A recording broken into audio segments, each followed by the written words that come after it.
Advice on how to lose weight fast is all over social media.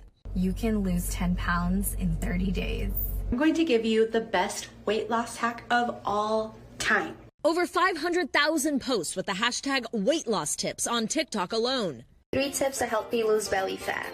And new numbers show that using non-prescription weight loss products, such as laxatives, may be on the rise too. A new study finding that nearly 1 in 10 adolescents globally have used these types of products. And the trend seems more pervasive with girls than boys, as highlighted on social media. Young people are exposed to social media, bullying, have a certain image that they want to keep. This kind of practice does not lead to sustainable weight loss and, in fact, can be dangerous. Weight loss culture radically transformed recently thanks to the growing prevalence of drugs like Ozempic and Wegovy.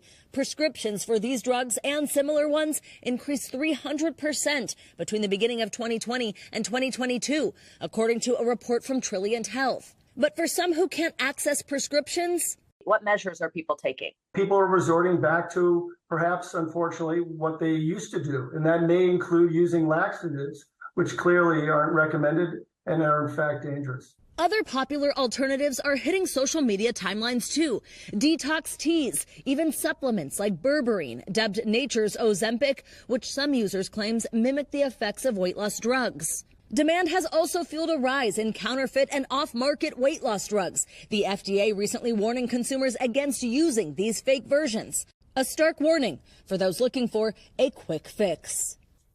We reached out to Bayer, which makes the laxative Miralax. They declined to comment at this time. We also reached out to Sanofi. That's the maker of the laxative Dulcolax, which told us in part weight loss is not an approved use for Dulcolax products. Back to you guys. All right, Savannah, thank you. Let's bring in Dr. Roshini Raj, a gastroenterologist and associate professor of medicine at NYU Langone Health. She's also the author of Gut Renovation. So let's talk about these laxatives, diuretics, the diet pills, all the things that people are on now. What's the downside to taking those? Well, the major downside is they don't work for weight loss, number one. It might feel like, oh, you've had a very satisfying movement, you feel lighter, you feel flatter, but you're not losing weight. By the time your food has reached your colon, you've absorbed all the calories. So the only thing you're losing is water and electrolytes, and those are both very important things. We know dehydration is dangerous.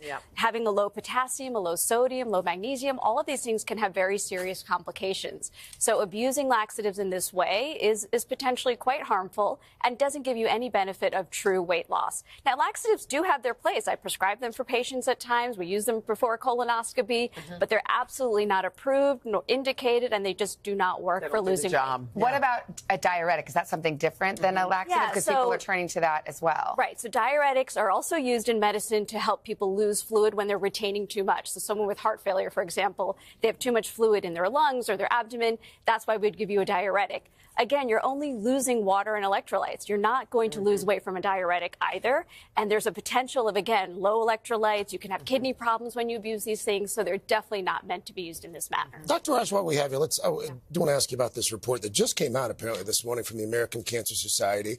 Good news, mortality rates related to cancer down once again. Bad news. Colon cancer continues to kill young people, especially at alarming rates. Number one cause of death for men under 50. Number 2 cause of death for women under 50, only behind breast cancer. Are we any closer to understanding why? The why is still a big question mark. There are many theories. One includes changes in the gut microbiome. We know, and I'm a huge believer in how the gut microbiome can affect so many things. And maybe it's overuse of antibiotics. It's the highly processed food. It's the lack of fiber in our diet. All of these things may be increasing our risk of colon cancer. But it is alarming news. I do colonoscopies. That's part of my bread and butter. And we really want to take a stand against colon cancer. But we're seeing that there is a rise. I saw one statistic that we have 4 times the rate of developing colon cancer if you're born in the 90s as opposed to if you were born in the 50s. I mean, this is one place where medicine is going in the wrong direction. We need certainly more research to understand the why. Bottom line is we don't know the why, but if you're especially a young person, do not ignore symptoms of potential colon cancer. It's rectal bleeding, abdominal pain, weight loss, any change in your bowel movements or your bowel habits. Go see a doctor. Unfortunately, still some doctors don't think of young people as getting colon cancer. They might attribute it to something else. Be persistent and get screened and get checked out. And if you're 45, go get one. 45 is the age, but even younger if you have certain risk factors. So talk to your doctor.